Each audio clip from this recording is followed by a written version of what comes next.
Sabahınız xeyir, hörmətli müəllimlər. Bu video vasitəsilə 21-ci əsrdə yəni formalaşdırılan kompetensiyalar barədə danışmaq istəyirəm. Kompetensiya ümumiyyətlə səriştə deməkdir.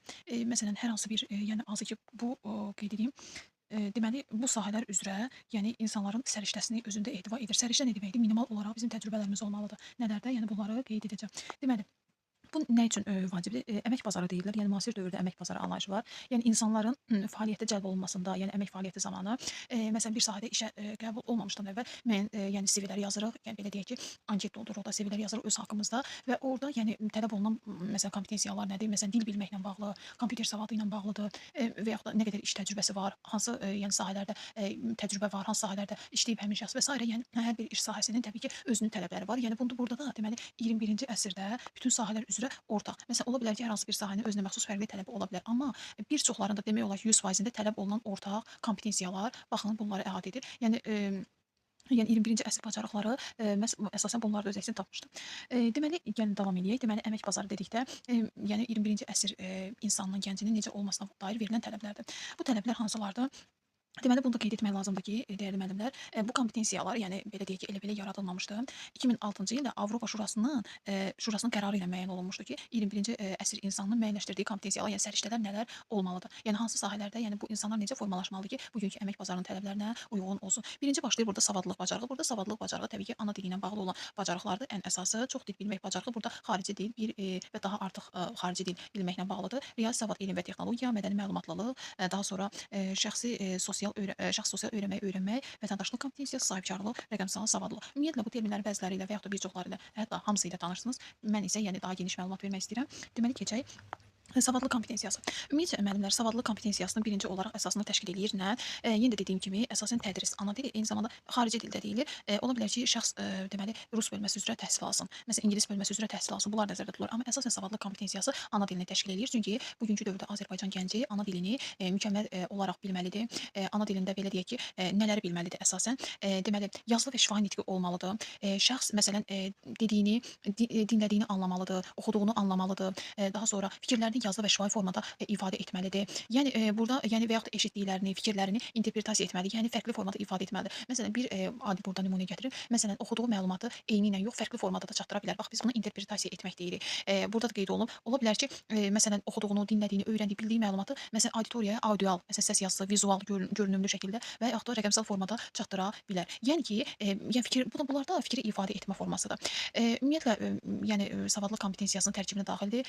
Bir sıra səriştələr burada öz əksini tapmalıdır. Yəni səriştələr dediyimiz kimi görürsüz ünsiyyətdir, əməkdaşlıq, müstəqil öyrənmə bacarıqlarını inkişaf etdirmək üçün yəni bu şagirdlərdə formalaşdırılır. Deməli, savadlılıq yəni ana dilində ünsiyyət bacarığı olan şəxsdə mütləq ünsiyyət bu nədən ötəridir ki, ünsiyyət qursun, ana dildə ünsiyyət qursun. Burada ünsiyyət prosesi təkcə danışmaqdan ibarət deyil, eyni zamanda dinləmə mədəniyyətindən də, mədəniyyət də bura daxildir. Deməli, ünsiyyətin deməli şərtləri sadəcə danışmaq yox, eyni zamanda dinləmək, qarşı tərəfdə necə deyim, danışan, fikir bildirən şəxsi anladığını nümayiş etdirmək özdə ünsiyyət bacarığının elementlərindən biridir. Daha sonra əməkdaşlıq etmək, məsələn insanları ətrafında toplaya bilmək, əməkdaşlıq etmək və bu ana dilində ünsiyyət prosesi o demək ki, məsələn elə insanlar var ki, haqlı ikən haqsız duruma düşürlər. Burada nə demək? Deməli ana dilində ünsiyyət bacarığı aşağıdır, inandırıcılıq qabiliyyəti aşağıdır. Deməli burada inandırıcılıq qabiliyyəti də olmalıdır ünsiyyət prosesində. Ana dilində ünsiyyətini yəni düzgün formada idarə etməyə başarmaq lazımdır. Sonra müstəqil öyrənmə bacarığı. Yəni bu dildə sən müstəqil öyrənmə nə deməkdir? Hədəflər müəyyən edirsən, özün üçün müəyyən rejimlər qurursan və bu istiqamətdə artıq öz işini müəyyən edirsən. Yəni özün üçün hədəf müəyyən edirsən, həmin hədəfə çatmaqdan ötəri belə deyək ki, strategiyalar qurursan. Bu artıq müstəqil öyrənmədir. Ümumiyyətlə demək bununla yanaşı ümumiyyətlə biz informasiya savadlığını da bura əlavə edə bilərik dəyərli müəllimlər. Niyə? Baxın müstəqil öyrənməni, bax biz səriştələri keçəndə mən nə dedim? Yəni müstəqil öyrənmə təfəkkürlə bağlı olan səriştədir. İnformasiya savadlığı isə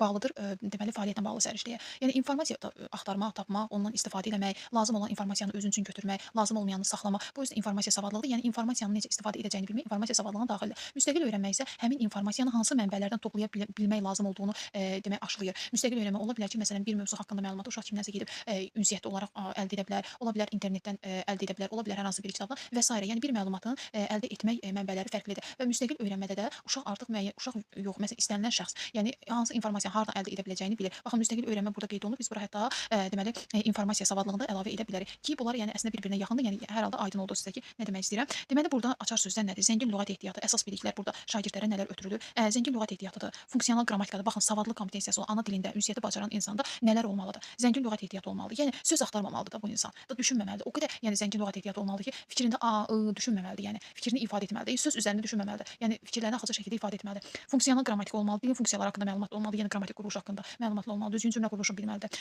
Ünsiyyətin əsas növləri haqqında məlumatlı olmalıdır. Baxın, ünsiyyətdə nədir? Danışırsan, növbəli şəkildə gözləyirsən, dinləmə bacarığı olmalıdır. Fikir bildirərkən həmin adama məsələn empatiya göstərməkdir. Daha sonra belə deyim ki, həmin insanın anladığını nümayiş etdirməkdir. Bədən dilindən düzgün istifadə etməkdir. Məsələn, müxtəlif bədii və qeyri-bədii ədəbiyyatlarına tanışlıqdır. Dildə müxtəlif üslubları, kommunikativ niyyəti, kommunikativ taktika və strategiyası haqqında məlumatlı bədən dilini bilmək lazımdır. Məsələn, qarşı tərəfin mütləq emosiyaları olmalıdır burada. Məsələn, əgər insan qəzəbli şəkildə fikrini ifadə edirsə, məsələ burada lazım deyil, üzr istəyirəm, yəni kimisə döymək, vurmaq bu deyil. Məsələ burada odur ki, yəni nitqini söyləyərkən kədərli, yəni mimikanı ifadə etməyi, sevinci ifadə etməyi, təəccübü ifadə etməyi bunları bilməlidir. Daha sonra yəni dil və mədəniyyət müxtəlif kontekstdə müqayisə etmək, fərqləri haqqında məlumatlı olmalıdır. Yəni bunları bir-birindən bu anlayışları ayırmağı deməli başarmalıdır. Daha sonra dəyərli müəllimlər, baxın, burada əsas açar məqamlar var da sizə qeyd etmək istəyirəm. Dinləyici, natiq, oxucu, yazar kimi bax ünsiyyət qurmaq. Ünsiyyət qurmaq burada məsələn bax görürsüz savadlılıq bacarığı ünsiyyətlə bağlı olan bir kompetensiyadır. Ünsiyyət qurmaq. Baxın, dinləyici olmaq, natiq, oxucu. Bax məsələn müxtəlif situasiyalar bu ana dilinə aid da. Savadlılıq bacarığı ana dili ilə bağlı olan kompetensiyadır. Situasiyaya uyğun olaraq bax ünsiyyəti idarə etmək, adaptasiya etmək, bax ünsiyyətlə bağlıdır mütləq. Müxtəlif demək mətn tiplərində baxın, istifadə etmək, fərqləndirmək. Mətn tipləri deyəndə burada ana dilindəki mətndən söhbət gedirsə, bu yenə də daxil olacaq nəyə? Deməli ana dilində ünsiyyət kompetensiyasına. İnformasiyanı araşdırmaqdır. Bax bayaq dedim, informasiyanı araşdırmaq, müstəqil öyrənmə, informasiyanı toplama, emal etmə. Bax görürsüz, yuxarıda daxil etdim, müstəqil öyrənmə sizə qeyd elədim ki, bu informasiya savadlığını bura əlavə edə bilərik. Amma burada görülüyor onun informasiyanı araşdırmaq, toplamaq, emal etmə. Bu barədə informasiya savadlığı haqqında səriştələr də var idi. Ümumiyyətlə müəllimlər kurikulumla bağlı olan mövzularda bir əlaqəlilik var. Diqqətli olsaz bir əlaqəlilik var. Ona görə də deyirəm ki, təməl mövzuları daha dərindən öyrəndikdə digər mövzular sizə artıq rahat gələcək. Bu hər birimizdə belədir. İstənilən sahədə belədir. Yəni necə ki, fənlər arasında əlaqə etmir, inteqrasiya etmir, bu kurikulum mövzuları daxilində də belədir. Məsələn, görürsüz, informasiyanı hansı mənbədə informasiya araşdırdığını bilmək, informasiyanı toplayırsan, əlində o qədər informasiya var, amma sən onların hamısını istifadə edə bilmərsən. Yəni emal etmək, lazım olanı əldə saxlayıb, lazım olmayanı kənara qoymaq lazımdır. Şifahi və yazılı arqumentlər, bax, şifahi və yazılı ünsiyyət saxlamaq, inandırıcı şəkildə istifadə etmək, bax, qarşı tərəfi inandırmaq lazımdır. Bunlar demək savadlı bacarıqlar. Sonra ümumiyyətlə dəyər etibarlı münasibətlər necə olur? Tənqidi konstruktiv dialoqlara meyillilik yaranır. Estetik demə bacarıqlar, onlara nail olma həvəsinin olmasıdır. Başqalarıyla qarşılıqlı əlaqə qurmaqdır. Bax, başqalarıyla bu nəyə daxildir? Əməkdaşlığa. Baxın, indi gəlin bunları yazaq. Tənqidi və konstruktiv dialoqa meyillilik bu daxildir. Deməli, bir dəqiqə. Ünsiyyət, daxildə estetik həvəsinin olması, müstəqil öyrənmə, müstəqil öyrənmə, başqaları ilə bu əməkdaşlıq olacaq. Əməkdaşlıq, yazma biraz problem oldu, hə. Yenə də əməkdaşlıq, nitqin başqalarına təsiri olacaq ünsiyyət. Baxın görürsüz, nitqin pozitiv və uyğun şəkildə ifadəsi burada yenidə oldu ünsiyyət. Gördüyünüz səriştələrlə necə əlaqəlidir. Deməli, tənqidi konstruktiv dialoqa meyillilik, bu ünsiyyət eyni zamanda hətta əməkdaşlıq da deyərdim. Konstruktiv dialoqa. Yəni əsasən ünsiyyətə aiddir. Estetik bacarıqlar və onlara nail olmaq həvəsi, onlara nail bacarıqlarla deməli bu insan artıq özünü burada tanıdı. Nə oldu? Müstəqil öyrənmə və onlara nail olmaq həvəsi. Nə demişdik? Özünə strategiyalar, məqsəd və strategiya müəyyən edir, müstəqil öyrənmə. Başqaları ilə nə qədər qarşılıqlı əlaqə qurmaq, əməkdaşlıq, nitqin başqalarına təsiri ünsiyyət, nitqin pozitiv və uyğun şəkildə ifadəsi bu da daxil oldu nəyə? Dəyərli müəllimlər, ünsiyyətə, nitqlə bağlısa ünsiyyətə aid oldu. Deməli, çox dil bilmə kompetensiyası müəllimlər. Burada bu qeyd edeyim ki, xarici dillə bağlı olan anlayışdır. Yəni xarici dil, ingilis dili, rus dili, yəni burada ana dili olmaqdan çıxır. Əgər baxın, şəxs məsəl üçün əgər rus bölməsi, ingilis dili bölməsi üzrə təhsil alırsa, deməli orada ana dili kimi, yəni tədris dili kimi başqa dil keçirilir. Və o zaman Azərbaycan dili ona elə ki, düzdür. Məsələn, ölkədə dövlət dili kimi keçirilsə də xarici dil funksiyasını daşıyır. Və həmin şəxsə məsələn rus bölməsi, ingilis dili bölməsi bütün fənlər Azərbaycan dili xaric, ingilis dili və rus dilində keçirilirsə, deməli belə qeyd eləyək ki, ana dili elə onun xarici dili kimi gəlir. Amma məsələn o ana dilin onlar məsələn bizim bu Azərbaycan bölməsindəki ana dili kimi keçmirlər. Və ümumiyyətlə baxın burada da nədir özünü göstərir? Çox savadlılıq bacarığında kimi də, yəni ana dilində ünsiyyət kompetensiyasının kimi oxuyub anlama, dinləyib anlama, danışma və yazı, şifahi nitq və yazılı nitq. Yəni öz məqsədinə uyğun şəkildə, effektiv şəkildə özünü göstərir. Burada da yenə də yuxarıdakı məsələn səriştələrdir. Əməkdaşlıqdır, ünsiyyətdir, sonra müstəqil öyrənmədir, informasiya savadlığıdır və sair bunların hamısını da baxın bu səriştələri də daxil edirik. Məsələn, fikir yürütməkdir, fikrini əsaslandırmaq bacarığıdır. Baxın xarici dildə fikrini əsaslandırmaq, tənqidi təfəkkür fikrini əsaslandırır, problem həll etmə, qərar qəbul. Bunların hamısını da bu səriştələr hamısını da aid etmək olar, çox dil bilməyə aid etmək olar. Baxın burada da deyir, şifahi və yazılı şəkildə təqdim olunmuş informasiya, faktlar, emosiyalar, fikirləri anlamaq, interpretasiya etmək burada da var, fikrini fərqli şəkildə ifadə etmək. Yəni dili gör nə qədər gözəl bilir ki, hə? Yəni burada fərqli sözlərdən istifadə edərək fikrini fərqli mənada ifadə edə bilir. Və o fərqli mənada ifadə etmək nə deməkdir dəyərli müəllimlər? Məsələn biz əvvəllər dərsi oxuyurduq, yadımızda qalan kimi danışırdıq. Bu o deməkdir. Məsəl üçün burada nə deməkdir? Bax yuxarıda da yenə də kifayət qədər lüğət ehtiyatının zənginliyi, savadlıq kompetensiyası olduğu kimi burada da sən xarici dildə danışırsansa kifayət qədər lüğət ehtiyatın olmalıdır. Sonra funksional qrammatika burada da görürsüz ki, özün deməli göstərir. Burada da olmalıdır. Daha sonra Nitqinin növləri haqqında məlumatlı olmalıdır həmin şəxs. Sonra dilin müxtəlif üslubları, kommunikativ niyyəti, kommunikativ taktika və strategiya haqqında məlumat, bədən dili haqqında, qarşı tərəfin yəni jestləri, mimikalarına əsası onların elə bil ki, niyyətini başa düşmək olar da. Mimika bilirsiniz, üz hərəkətləri, jest bilirsiniz ki, gestikulyasiya da əl hərəkətləridir ki, yəni bunlardan demək düzgün istifadə olunmalıdır və bunlardan istifadə zamanı müəllifin yəni söz danışan, yəni nitq söyləyən niyyətini anlamaq olur. Dil və mədəniyyət müxtəlif kontekstdə müqayisəsi fərqləri haqqında məlumat, dil və mədəniyyət. Hər bir ölkənin öz dili var. Dillər bəzən mədəniyyətləri əks etdirə bilir. Yəni bunlar haqqında məlumatlı olmaq lazımdır. Və hətta həmin ölkədə xalq haqqında məlumatlı olmaq, danışdığı dil haqqında, hansı ki ingilis dilində danışırsa, ingilis dili xalqının, yəni mədəniyyət haqqında məlumatlı olmaq, hətta müxtəlif xalq arasında məlumatlılıq olmaq və çox dil bilməklə bağlı. Çünki başqa xalqlar haqqında onların mənbəsindən araşdırma etmək, onların mənbəsindən nəyisə öyrənmək bu çox dil bilməyə aiddir. Deməli, həmin adam xarici dil bilir ki, həmin xalqın xalqa məxsus saytdan araşdırma edərək lazım məlumatları toplayır. Sonra özünü və yad mədəniyyətlərinin dili və nitqin özünün və yad mədəniyyətdə dilin nitqin rolu. Görürsüz, özü və yad mədəniyyətdə deyir. Yəni dilin və nitqin rolu. Burada dil deyəndə indi xarici dil nəzərdə tutulur, ana dil nəzərdə tutulmur. Daha sonra şifahi və yazılı ünsiyyət xarici dildə anlamaq. Məsələn, xarici dildə, ingilis dilində anlayır, həm şifahi, həm də yazılı dildə də ona cavab verir. Məsələn, söhbətə təşəbbüs etmək, dəstəkləmək, tamamlamaq, söhbət etməyə təşəbbüs göstərmək. Məsələn, tələbə uyğun müxtəlif mətnləri, o cümlədən rəqəmsal mətnləri oxumaq, anlamaq, lazım olarsa tərtib etmək. Xarici dildə təbii ki. Müxtəlif demək dillər. Bax görürsüz, burada açar sözlər var. Xarici dil. Sonra nəysə tamamlamaq lazım gəlir. Sonra mətnləri oxumaq, anlamaq lazım gələrsə tərtib etmək. Ana dilində buna ehtiyac yoxdur axı. Müxtəlif dil anlayışı var görürsüz. Müxtəlif dilləri formal, qeyri-formal, informal formada öyrənmək, istifadə etmək. Situasiyada uyğun olaraq ünsiyyəti idarə etmək və adaptasiya etmək. Yenə də situasiyaya görə biləcəksiniz ki, savadlılıqdan söhbət gedir, yoxsa çox deyil bilməkdən söhbət gedir. Mədəni demək olar ki, müxtəlifliyin və mədəni müxtəliflik də varsa, nitqə, dilin istifadəsinə təsir etdiyini dəyərləndirmək bu özü də daxil nəyə? Çox deyil bilməyə. Demək yeni dillər öyrənmək istəyi, baxın, yeni dillər öyrənmək istəyidirsə, baxın bu daxil olacaq nəyə? Müstəqil öyrənməyə. Mədəni müxtəliflik olacaq. Mədəni müxtəliflik olacaq. Bu dəyərlərlə bağlı idi. Mədəni müxtəlifliyə hörmət, mədəni müxtəlifliyə hörmət. Sonra daxili özünü və başqalarının mədəniyyətini öyrənməsi, dili və nitqinin rolunu müəyyənləşdirmək, özünü və başqalarınınsa bu da yenə müstəqil öyrənmək və eyni zamanda informasiya savadlığı deyərdim mən. İnformasiya savadlığı. Bir dəqiqə. İnformasiya savadlığı deyərdim. Sonra hər şəxsin ana dilinə hörmət, bu da mədəni müxtəlifliyə hörmət. Etnik qruplara azsaylı deyil xalqların dilinə hörmət. Bu da yenə də buna daxildir. Sonra multikulturalizm bilirik ki, kiçik mədəniyyətlərin qarşılığıdır. Yəni müxtəlif xalqlar, müxtəlif mədəniyyətlər, müxtəlif dillər varsa, bu çox dil bilmək savadlığına daxildir, dəyərli müəllimlər. İndi isə növbəti bizim gəlir deməli kompetensiyamız. Daxildir nə? Deməli riyazi savad, elm və texnologiyada kompetensiya daxildir. Deməli burada nələri qeyd edəcəyik? Deməli bu özündə 3 anlayışı bildirir. Bu nə deməkdir? Riyazi, elmi və texnoloji, eyni zamanda mühəndislik kompetensiyası. Bunlar müəllimlər üçü də ayrı-ayrı anlayışlardır. Amma bunların üçünü də inkişaf elətdirmək olar. Hazırki dövrdə STEAM layihəsi var məktəblərdə. STEAM layihəsi məhz bunların üçünü də özündə birləşdirir. Əgər müasir dövrdə qarşıya məqsəd qoyulub ki, məktəbi bitirən şagirddə bu üç belə deyək də riyazi, elmi və texnoloji savadlılıq kompetensiyası formalaşdırılmalıdır. Həmin məktəblərdə mütləq STEAM layihəsindən istifadə olunmalıdır. Çünki STEAM layihəsi məhz bunların üçünü də eyni anda inkişaf elətdirə bilir. Riyazi savad nə deməkdir? Bizim gündəlik riyazi işlərimizi həyata keçirmək, hesablamaqdır. Məsələn, təməl o riyazi əməllər var. Məsələn, vurma cədvəlidir, bölmə, çıxma, toplama, bunları bilmək lazımdır. Daha sonra demək belə deyək ki, daha dəqiq indi burada göstərəcəm sizə. Məsəl üçün məsələn, burada qeyd eləyək ki, model, diaqram, qrafik, sonra statistika, düsturdur və s. bu kimi sözlər varsa situasiyada, bilin ki, riyazi savad, elm və texnologiyada kompetensiyaya aiddir. Məsələn, deməli model. Baxın, indi gəlin mən nümunə çəkərək real həyatdan deyim. Məsələn, bir adam evini təmir elətdirir, deyək ki, mətbəxi təmir elətdirir. Gedir məsələn ustanın yanına. Ustanın yanına getməmişdən əvvəl gəlir sıxım çəkir və yaxud da usta gəlir mətbəxə daxil olur, mətbəxi təmir etməlidir. Mətbəxi təmir eləyəndə ya aboy vurulmalıdır və yaxud da ya deyək ki, boya vurulmalıdır divara. O deməli otağın nə edir? Sıxımını çəkir. Sıxımını çəkir, eni bu qədər, uzunu bu qədər. Nə qədər materiallar lazım olacaq onu hesablayır. Yəni bu nə oldu? Bu özü riyazi savadlıq oldu. Axı o adamın minimal cəhətdən, yəni riyazi savadlığı olmasa, o adam necə belə bir hesablamalar apara bilər axı? Heç cürə apara bilməz.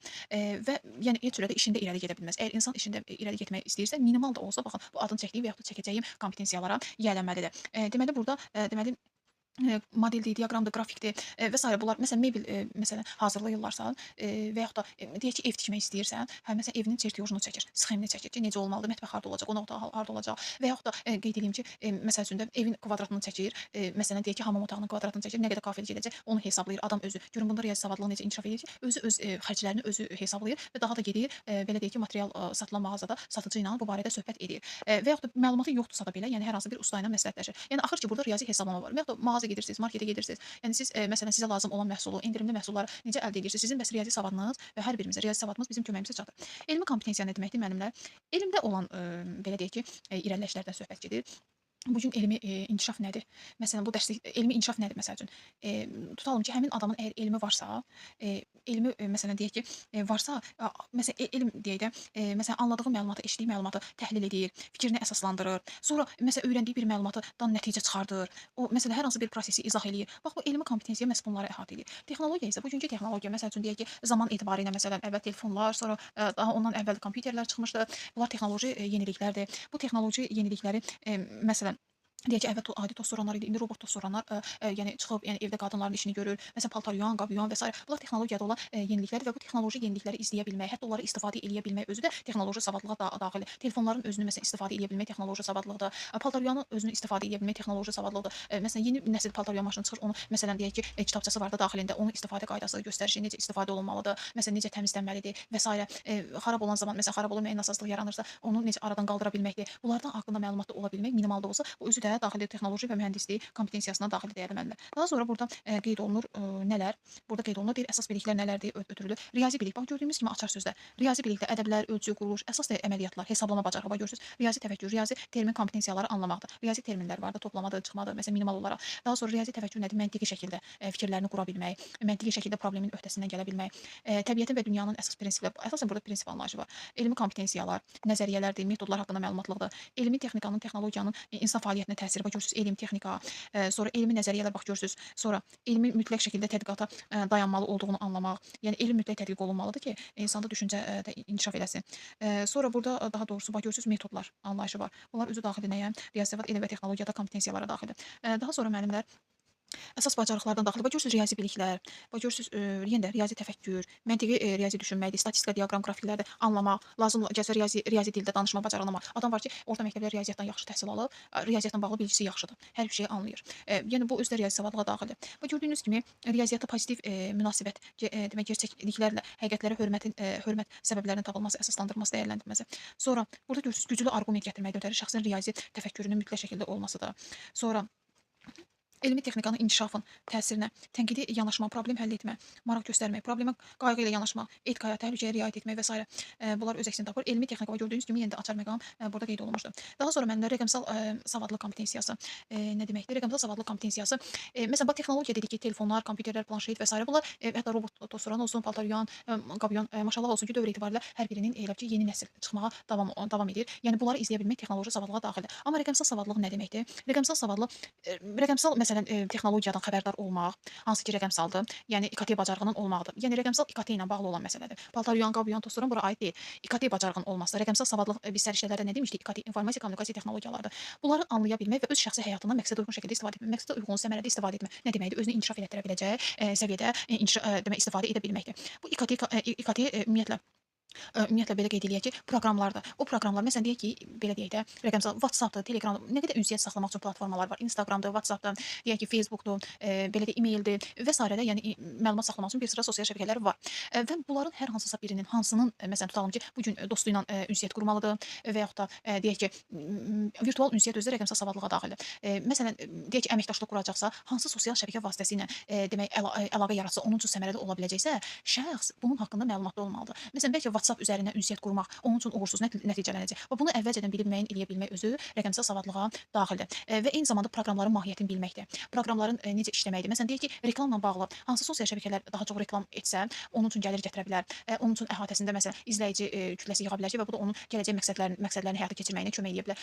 Məsələn, hansı proqramdır? Proqramı məsələn telefona yükləyir, istifadə edən zaman, məsələn və yaxud kompüterə bu proqramın müsbət mənfi cəhətləri nədir? Bu proqramı məsələn yükləyirəm, bu mənim məlumatlarımı ələ keçirə bilərmi, şəxsi məlumatlarımı, yoxsa yox? Şəxsi məlumatları ələ keçirilərkən nəticəsi nə olacaq? Baxın, bunlar hamısı İKT bacarığına daxildir. Məsələn, bugünkü dövrdə ümumiyyətlə deyək ki, rəqəmsal savadlıq kimlərə deyilir? Rəqəmsal savadlığı olan şəxslər kimlərdir? İKT-dən, informasiya kommunikasiya texnologiyalarından istifadə etməyi bacaran və bu istifadə etməyi öz belə deyək ki, inkişafı üçün istifadə etməyi bacaran şəxslərdə İKT bacarığı, yəni rəqəmsal savadlıq bacarığı olur. Yəni məsələn, telefonu götürüb mənasız oyunlar oynayan şəxsə biz deyə bilmərik ki, İKT bacarığı var. Və yaxud da telefonu götürüb hər hansı bir müğənninin mənasız qalmaqalları haqqında məlumat alan şəxsə biz deyə bilmərik ki, onda İKT bacarığı var. Yəni bu məlumat həmin şəxsi nə dərəcədə inkişaf etdirə bilər ki, təbii ki, heç bir sadəcə vaxtını ala bilər. Yəni gününün boş keçirməsinə səbəb ola bilər. O düşünər ki, mənalıdır, amma mənasızdır. Yəni bu gün bizi əhatə edən, yəni onlarca, hətta milyonlarla informasiyalar var və bu informasiyaların özünün yəni məqsədə uyğun şəkildə istifadə etmək lazımdır.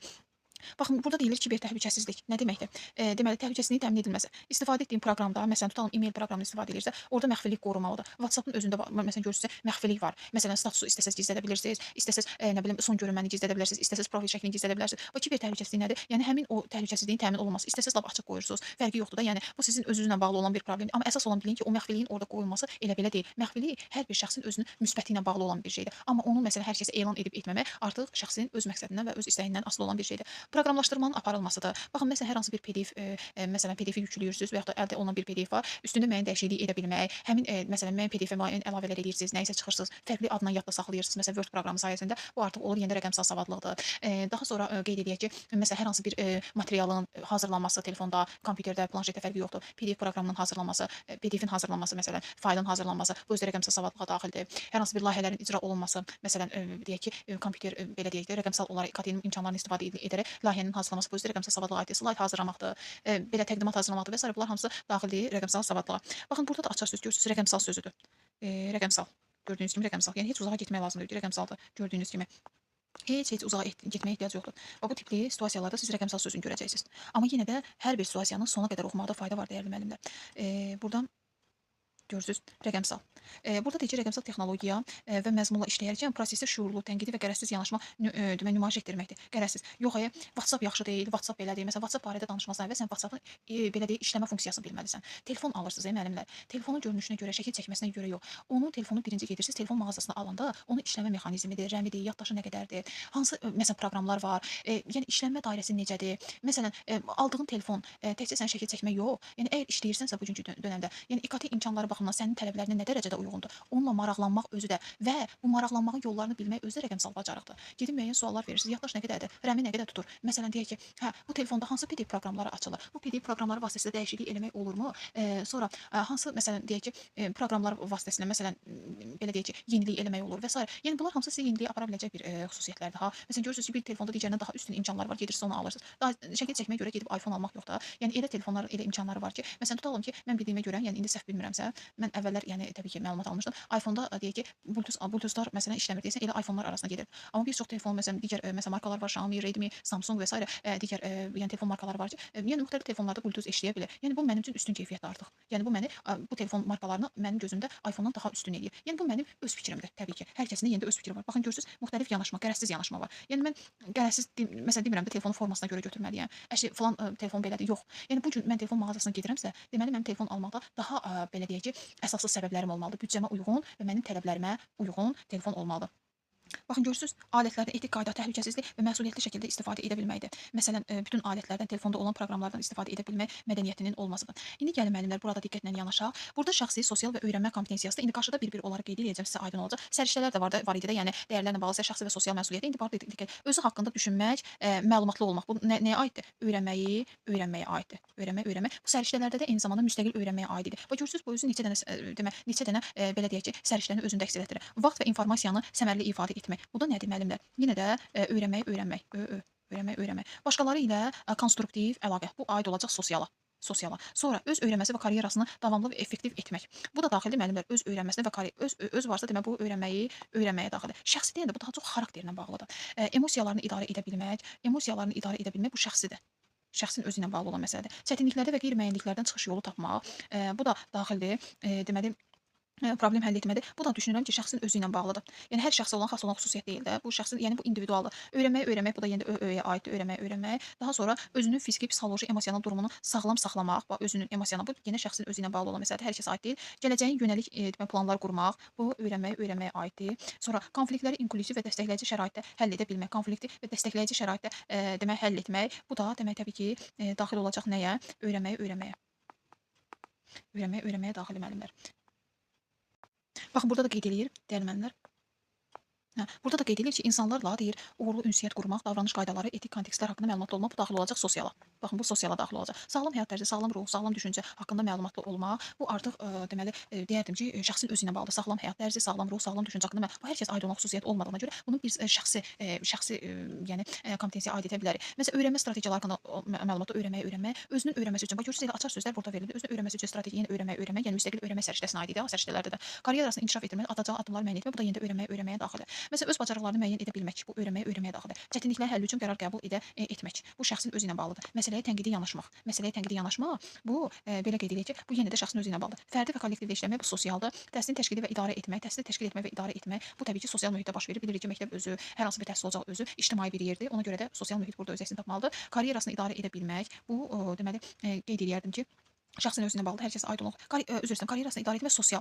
Yəni bir karyera qurursan, mütləq orada sənin işçilərin də varsa, demək təbii ki, burada sosial bacarıqlı olmalı. Stressə dayanıqlı olmaq yenə şəxsi. Müxtəlif mühitlərdə konstruktiv ünsiyyət qurmaq, bax görürsüz, bu sosiala daxildir. Səbirli, məsuliyyətli olmaq, bu daxildir. Səbirli, məsuliyyətli olmaq daxildir şəxsin özünə bağlı. Hər şəxs hamı məsuliyyətli və yaxud da səbirli olmur. Adam var ki, tez özündən çıxar. Yəni müxtəlif yanaşmalar, səbir və hörmət nümayiş etdirmək, yanaşmalar, səbir, hörmət nümayiş bu şəxsin özünə bağlıdır. Qarşı tərəfə inam, güvən hissi və empatiya ötürmək, bu da yenə də şəxsin özünə bağlıdır. Deməli burada əməkdaşlıq etmək, insanlarla pozitiv yanaşma, onu nümayiş etdirmək. Baxın, bu kompetensiya deməli insanlarda hansı dəyərlər formalaşdırır? Əməkdaşlıq etmək, insanlarla pozitiv yanaşma, onu nümayiş etdirmək, bu daxildə sosial. Dürüstlük şəxsin özünə bağlı olan məsələdir. Məqsəd qoyma, məqsədə sağlam şəkildə çatma, motivasiya yaratma, daxili motivasiyanın yaranması belə öyrənməyə aiddir.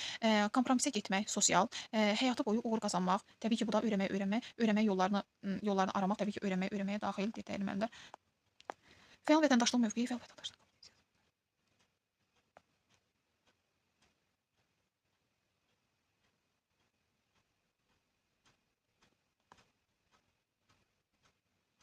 Dəyərli müəllimlər, davam edirik.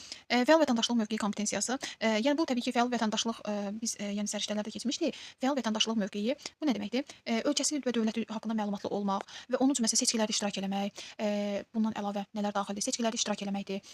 Ondan sonra deyim sizə, ölkəsi haqqında məlumatlı olmaq, dövlətin ictimai həyatında iştirak eləmək, sosial, iqtisadi, siyasi konsepsiyaları, strukturlarını nəzərə almaqdır. Bu nə deməkdir? Dövlətin sosial həyatı, iqtisadi həyatı və siyasi konsepsiyasının strukturlarını nəzərə almaq. Yəni davranış sərgiləyərkən bunları müəllimlər nəzərə almalıdır. İndi gəlin burada diqqət edək. Şəxslərin, qrupların, təşkilatların, cəmiyyətlərin iqtisadiyyatını, mədəniyyətini, əsas anlayışları haqqında məlumat. Baxın, nə isə haqqında məlumatlı olmaq var burada. Fəal vətəndaşlıq mövqeyinin deməli belə deyək ki, açar sözlərinin biri burada məlumatlı olmaq məsələsi var. Nə isə bilmək, ona uyğun davranmaq və yaxud da məlumatlı olmaq məsələsi var. Dövlətin və ölkənin siyasi, sosial, iqtisadi konsepsiya strukturunu bilmək, onun haqqında məlumatlı olmaq, əsas biliklər bunlardır. Demək, bizə hansı şəxslərin, qrupların, təşkilatların, cəmiyyətlərin, iqtisadiyyatın, mədəniyyətin əsas anlayışları haqqında məlumatlı olmaq, dövlətin, ölkənin siyasi, sosial və iqtisadi konsepsiya strukturlarına, yəni quruluşunu bilməkdir. Yəni bilmək, məlumatlı olmaq, ona uyğun davranmaqdır. Əsas bacarıqlar, məsələn, əməkdaşlıq etməkdir. Nəyinsə naminə. Nəyinsə inkişafı üçün, nəyinsə naminə. Məsələn, qərar qəbul etmə zamanı məsələyə tənqidi yanaşma, problemi kompleksli baxmağı bacarmaq, məsələn, fəal vətəndaşlıq mövqeyidir. Problemi həll etmə, qərar qəbul etmə zamanı. Nə zaman kompleks yanaşır? Görürsüz, nəsə var ki, bu bunu eləyir də, yəni boş-boşuna durub heç nə eləmir.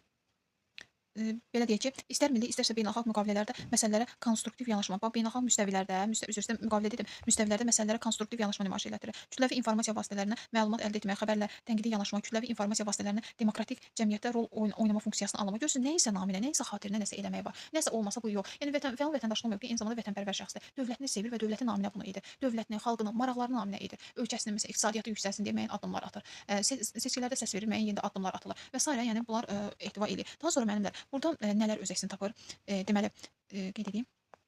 İnsana hörmət var. Konstruktiv, yəni yenilikçi formada nə isə münasibət göstərmək, yeni formada münasibət göstərmək var buradan. Daha sonra müxtəlif səviyyələrdə vətəndaş kimi fəaliyyət göstərmək istəyi var. Məsələn, tutalım deyək ki, İraq olsun, meşə yanğınları oldu. Həmin adamda mütləq gedib nə isə orada iş görmək istəyəcəkdi. Yəni meşələrin söndürülməsi ilə bağlı. Bu özü fəal vətəndaşlıq mövqeyidir. Tolerantlı kompromisə getmək, məsələn, sakitlik nümayiş etmək, tolerantlı kompromisə getmək daxili fəal vətəndaşlıq mövqeyinə.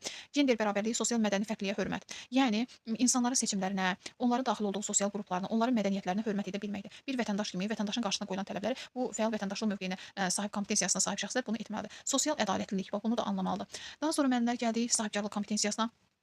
Bunlarda nələr öz əksini tapmışdır? Dəyərli müəllimlər, davam edirik. Sahibkarlıq kompetensiyası. Sahibkarlıq kompetensiyası nə deməkdir? Sahibkar kimdir? Yəni bir müəssisəni idarə edən, bir işi quran şəxsdir. Və bu işi quran şəxslərin təbii ki, bu elə belə qurmayıb. Deməli onun ideyaları olub, bunun üçün yəni onun liderlik qabiliyyəti olub, idarəçilik bacarığı olub, əməkdaşlıq bacarığı olub və s. ki, yəni səriştələri yada salaq ki, bütün məsələn qarşılaşdığı çətinliklərdə problemi aradan qaldırmaq, qərar qəbul etməkdir, yəni müstəqil öyrənməkdir. Belə deyək ki, dövrün bir çox səriştələrdən yiyələnib deyək gəlmiş şəxs və bu şəxs də necə olmalıdır? Yaradıcı olmalıdır. Əgər sahibkardırsa, dövründə sahibkarlar çoxdur. O sahibkarlardan fərqləndirmək üçün öz işinə yaradıcı yanaşmalıdır. olmalıdır. Tənqidi təfəkkürü olmalıdır. Öz itkilərini və qazancını demək olar ki, təhlil etmək, analiz etmək bacarığı olmalıdır. Problem həll etməyə yönəlik olmalıdır. Təşəbbüskarlıq olmalı. Bu nə deməkdir? Məsələn, bir problem yarandığı halda, hətta öz işçisinin belə hər hansı bir problemi yarandığı halda mütləq ki, onu həll etməyə meyilli olmalı. Görür ki, onun hər zaman məsuliyyətli bir işçisi var. Bir neçə gündür artıq o da belə deyək ki, işdən deyək ki, soyuyub. Yəni o məsələn əgər həmin işçi onun sahibi olduğu müəssisəyə üstünlük gətirirsə və bir neçə günlük durğunluq onun işində müəyyən geriləmələr yaradırsa, yəni sahibkar o problemi həll etməyə özü meyilli olmalıdır. Çünki işçi məhsuldar işçidir və bu şəkildə işçilərini də idarə etməlidir. Kompromisə getməlidir. Hətta işçiləri arasında kompromisə getməlidir. Onları anlamağı başarmalıdır. Sonra belə deyək ki, problem həll etməyə yönəlməli. Təşəbbüskarlıq, yəni problem yaranarsa anında həll etməyə meyilli olmalı. Bilirsiniz, sahibkarlıq təkcə yəni hər hansı bir biznesmenə deyilmir. Müəllimlər də burada yəni sahibkarlıq kompetensiyasına gəlir. Hər bir insan kim harda işləyirsə işləsin, yəni burada sahibkarlıq kompetensiyası yaranır onda. Məsələn, olur ki, məktəbdə hər hansı bir problem yaranır. Problem yaranırsa, müəllim məsələn görür bu problem yaranır və o problemi həll etməyi özündə borc hesab edirsə, burada müəllim təşəbbüskarlıq irəli sürür və bu da onun işinə nə qədər çox sahib olmağına, işinə nə qədər hakim olmağından irəli gəlir. Sahibkarlıq nəsə hakim olmaqdır, belə deyək. Hakimlik bacarığıdır. Yəni məsələn cəmiyyətdə görürsüz ki, məsələn tutalım da kimsə kimlənsə savaşır. Məsələn bu problemi aradan qaldırmaqdan ötəri təşəbbüs irəli atırsa. Məsələn tutalım ki, cəmiyyətdə hər hansı bir problem yaranıbsa, bu problemin həlli ilə bağlı layihələr təşkil olunursa, problemin həlli ilə bağlı hər hansı bir belə deyək ki, proqram hazırlanırsa, deməli bu özü nəyə daxildir? Təşəbbüskarlığa. Yəni hər hansı bir problem yaranırsa, olduğu kimi qalmır. O problemin həlli ilə bağlı maraqlı olan bir şəxs varsa, deməli həmin şəxs təşəbbüslüdür, təşəbbüskar bir insandır. Sahibkarlıq təkcə biznesmenə və ya da hər hansı bir deyək ki, zavodu, fabrika olan insana aid deyil. Yəni bu eyni zamanda sahibkarlıq məsələn müəllimlərin özündə də var. Deyək ki, məsələn hər hansı bir iş sahəsində işləyən, məsələn işə girib, bank işçisi işə girib öz işini məsuliyyətlə yerinə yetirirsə və problem yaranan anda tez, yəni çevik şəkildə həll edə bilirsə, problemi həll etmə bacarığına malikdirsə, tənqidi təfəkkürü varsa, öz işində yaradıcıdırsa, bu adam sahibkardır yəni. Daha sonra demək olar ki, planlaşdırmaya meyilli olmalıdır, öz işini planlaşdırmalıdır, israrlı olmalıdır öz işində, layihələri idarə etmə bacarığı olmalıdır həmin şəxsdə ki, yəni bu da onun sahibkarlıq bacarığına sahib olmasına irəliyə gəlir. Burada görürsüz indi açar sözlərə diqqət edə gəlin müəllimlər. İdeyaları reallaşdırması üçün müxtəlif kontekstlər. Bax görün, layihələrin planlaşdırılması. Layihəni kim planlaşdırır? Öz işinə hakim olan, öz işini bilən şəxs. Bu da kimdir? Sahibkardır. Sahibkardır. Sonra işə götürəndir. Sonra təşkilatların qarşılıqlı problemlərdən, imkanlardan məlumatlı olmaqdır. Sonra iqtisadi problemlərdən məlumatlı olmaqdır. İqtisadiyyatdan məlumatlı olmalı, sosial-iqtisadi problemlərdən, işə götürən haqqında məlumatlı olmalıdır. Təşkilatların qarşılaşdığı problemlərdə, imkanlardan məlumatlı olmalı. Və görürsüz burada, yəni əgər bir insan işini layiqincə görmək istəyirsə, onda mütləq sahibkarlıq bacarığı olmalıdır. Məsələn, strateji düşünmək. Strateji düşünmək elə belə düşünmək deyil də təbii ki. Yəni burada məqsədli düşünməkdən söhbət gedir. Problem həll etmək, innovativ yanaşmaq. Bunlar hamısı bir yerdə varsa, bu daxil olacaq təbii ki, sahibkarlıq kompetensiyasına. Fərdi və komanda ilə işləmək. Fərdi və komanda ilə işləmək. Məsələn, bu da daxil olacaq təbii ki, sahibkarlığa. Maliyyə savadlığını nümayiş etdirmək. Əgər sən bir hissədə əgər işləyirsənsə, səndə əgər sahibkarlıq bacarığı varsa, deməli sən pulunu düzgün idarə etməyi biləcəksən. Maliyyə savadlığı. Başqaları ilə müzakirələr aparma. Baxın, əsas bacarıqlar. Məsələn, əgər sən pulunu düzgün idarə etməyi bilirsənsə, bir müəssisədə rəhbərsənsə, hər kəsi düzgün maliyyələşdirməyi bilirsənsə, başqaları ilə müzakirə apara bilirsənsə, dinləyib anlamağı bilirsənsə, riskləri nəzərə ala bilirsənsə, məsələn, bir sahədə artıq sən işə başlayırsansa, o işdə mütləq yanlışlıq da ola bilər. Hər şeyə rəğmən risk götürə bilirsənsə, etika və qəbul edilmiş qaydalar çərçivəsində ünsiyyət qurmaq, əsasda qərarlar qəbul etmə bacarığına sahibsənsə, deməli səndə sahibkarlıq kompetensiyası vardır. Yəni bu bir növ daha çox sosial mühitə əhatə edir. Məsələn, bu bir növ yəni fəaliyyətlə bağlı olan bir kompetensiyadır. Sırf fəaliyyəti özündə əks etdirir. Daha sonra burada nə var dəyərli müəllimlər? Burada var deməli münasibətlər var. Münasibətlərdə deyir ki, təşəbbüskarlıq var, fəaliyyətdə sərbəstlik var. İnsan özü sıxılmır da, öz işini sərbəst şəkildə görə bilir. Proaktivlik var. Məsələn belə deyək ki, yeni yanaşma var. Uzaq görənlik var, cəsarətlilik var, qorxaqlıq yoxdur. Qorxaq adam necə sahibkar ola bilər ki? O deməli özünə nəzarət etməyi bilmir ki, deməli o necə bilmirsə, necə hər hansı bir işi ona əmanət etmək olar. Məqsədə çatmaqda israrlılıq var. Və gecə gündüz çalışırsınız, miqə hazırlaşırsınız. Və bu özü sahibkarlıq deməkdir dəyərli müəllimlər. Başqasını motivasiya etmək. Baxın, bir müəssisədə rəhbərsinizsə və yaxud da məktəbdə müəllimsinizsə, görürsüz şagird öz həvəsdən düşür, onu motivasiya edə bilmək. Sahibkarlıq təkcə özünə aid deyil, başqalarına da təsir edə bilmək bir kompetensiyasıdır. Motivasiya etmək, onların ideyalarına dəyər vermək, məsələn, ətraf öz işçiləri olsun, məsələn, deyək ki, şagirdlərimiz olsun, ideyalarına dəyər vermək, onların fikirlərinə hörmətlə yanaşmaq, insanlara qayğı və empatiya ilə yanaşmaqdır. Məsuliyyətli olmaq üçün proseslərdə etik davranış nümayiş etdirməkdir. Məsuliyyətli olmaq və bütün prosesdə etik davranış. Yəni bir şəxsiyyət üçün lazımdır etik davranış çərçivəsində. İşçi olsa belə, yəni o nə qədər vəzifə cəhətdən aşağı olsa belə, nəticə etibarilə o bir insandır. Mən də bir insanam və ona görə bir insan olaraq, yəni hər bir şeydə hörmətin qarşılığı hörmət, hörmətsizliyin qarşılığı da təbii ki, hörmətsizlikdir. Təbii ki, sahibkar olan insan bunu anlamalı və duymalıdır, dəyərli müəllimlər. Daha sonra davam edirik. Ən sonuncu bizim demək kompetensiyamız mədəni məlumatlılıq və özünü ifadə etmək. Deməli davam edirik dəyərli müəllimlər. Deməli burada demək mədəni məlumatlılıq özünü ifadə etmək artıq sizə aydındır ki, nədən söhbət gedir. Mədəni məlumatlılıq özünü ifadə etmə kompetensiyası özünü və başqasını mədəniyyət haqqında məlumatlı olmaq. Məsələn, həm öz haqqında, məsələn deyək ki, ingilis mədəniyyətisə onun haqqında məlumat. Hətta bunu çox dil bilməkdə də mən demişdim. Hansı dildə danışırsansa, həmin xalqın mədəniyyət haqqında məlumatlı olmaq. Elə həmin dildə araşdırma apara bilmək özdə, yəni dil məsələsi varsa bu çox dil bilməyə aiddir. Amma burada məsələ biraz fərqlidir. Nədir? Başqalarının mədəniyyəti haqqında məlumatlı olmaq, başqalarının mədəniyyətinə hörmətlə yanaşmaq. Mədəni müxtəlifliyə hörmət də var idi səriştələrdə müəllimlər. Bax bu odur. Öz mədəniyyətinə aid fikirlərini başqa mədəni kontekstdə fərqli şəkildə ifadə edilə bilər. Məsələn, bizdə qəbul olunan dəyərlər ingilis xalqında, fransız xalqında, məsələn, başqa digər xalqlarda fərqli şəkildə ola bilər və buna hörmət etmək lazımdır. Bunu belə deyək ki, faciə ilə qarşılamaq, bunu necə deyim, yuxarıdan aşağı baxmaq kimi yox. O xalqın mədəniyyəti odur. Deməli, onlara görə düzgün odur ki, bu cür yanaşırlar. Mənə görə düzgün budur, mən bu cür yanaşıram. Yəni güclü anlamaq qabiliyyəti olmalıdır insanda. Öz mədəniyyətinə aid olan fikirlər başqa mədəniyyət kontekstində fərqli şəkildə bax bunu dediyim, öz mədəniyyətinə aid olan detalları fərqli mədəniyyət fərqli şəkildə ifadə olunmasına anlayış. Bizdə məsələn bir söz bir mənanı ifadə edə bilər. Məsələn, alçaq sözünü götürək. Bizdə məsələn alçaq sözü daha çox şəxsiyyəti, mənəviyyatı zəif olan insanlara deyilir də. Amma türklərdə isə türkcə alçaq könüllülük deyəndə, yəni yüksək mənəvi keyfiyyətə sahib olmaq nəzərdə tutulur. Alçaq insan yüksək mənəvi və bunu belə yuxarıdan aşağı demək yoxdur. Türk dili pisdir, türk dili belədir nəzərindən yox. Yəni o dilin və yaxud o mədəniyyət o cürdür. Yəni biz onu o cür qəbul etməliyik. Bizdə ifadə olunan məsələn görürsüz yaxın dillər olsa da bəzi elə sözlərimiz var ki, bir-birlərinin əks məna kimi götürülə bilər. Bax bu söz əks mənadadır. Yəni bunun həmin o sözlərin ifadə olunmasını belə yəni normal qarşılamaq özü belə deyək ki, mədəni məlumatlılıq özünü ifadə etmə kompetensiyasına aiddir. Burada daxil nələr, dəyərli müəllimlər, yerli, milli və beynəlxalq deyək ki, mədəniyyətlərin xüsusiyyətləri, məsələn, adət-ənənə ilə, mədəniyyətlə bağlı olan məsələlər haqqında xüsusiyyətlərin bir-birinə təsir edəcəyi haqqında məlumatlı olmaq. Yəni məsələn üçün tutalım ki, qonşu xalqların mədəniyyətlərinin belə bir-birlərinə təsiri var. Yəni bu var. Yəni təsir edə biləcək də. Məsələn, elə olur ki, folklorları məsələn bir-birlərindən götürürlər. Yəni elə mədəni xüsusiyyətlər var ki, xalqlar arasında yaxınlıq var. Məsələn, ola bilər ki, dini etibarla fərqlənsələr də, amma adət-ənənələri də bir-birlərinə yaxınlıq olur. İdeyalar, fikirləri müxtəlif mədəniyyətlərə uyğun şəkildə ifadə etmək. Hər bir xalqın mədəniyyətinə onun mədəniyyətinə uyğun şəkildə ifadə etmək. Digər xalqların mədəniyyətlərinə hörmət və tolerantlıq nümayiş etdirmək, maraq göstərmək. Hətta məsələn deyək ki, yeməklər var da. Məsələn, tutalım ki, başqa xalqın yeməyi bizim xoşumuza gəlmirsə, onu yox bu yeyilməz, bu belədir. O xalqın mədəniyyəti təbii ki, yeməklərində də öz əksini tapır. Və burada yəni mədəni məlumatlıq və özünü ifadə etmək yaxşı nə deməkdir? Məsələn, tutalım ki, məsələn ola bilər mən Yapon mədəniyyətində nə isə bəyənmirəmsə, bunu düzgün şəkildə ifadə etməliyəm. Öz fikrimi elə ifadə etməliyəm ki, həmin xalqın nümayəndəsi bundan inciməməlidir. Yəni mənim fikrimi düzgün başa düşməlidir. Yəni mən fikrimi də eyni zamanda əsaslandırmaq, yəni ifadə etmə bacarığım olmalıdır. Və yaxud da onun mədəniyyətinə, onun hər hansı bir dünya görüşünə, hər hansı bir söz deyirəmsə, adət-ənənəsinə söz deyirəmsə, fikrimi əsaslandırmalıyım və əsaslandırma zamanı uyğun sözlərdən istifadə etməliyəm. Beləliklə dəyərli müəllimlər, bugünkü videonu da sona çatdırıram. Sağ olun, salamat qalın dəyərli müəllimlər.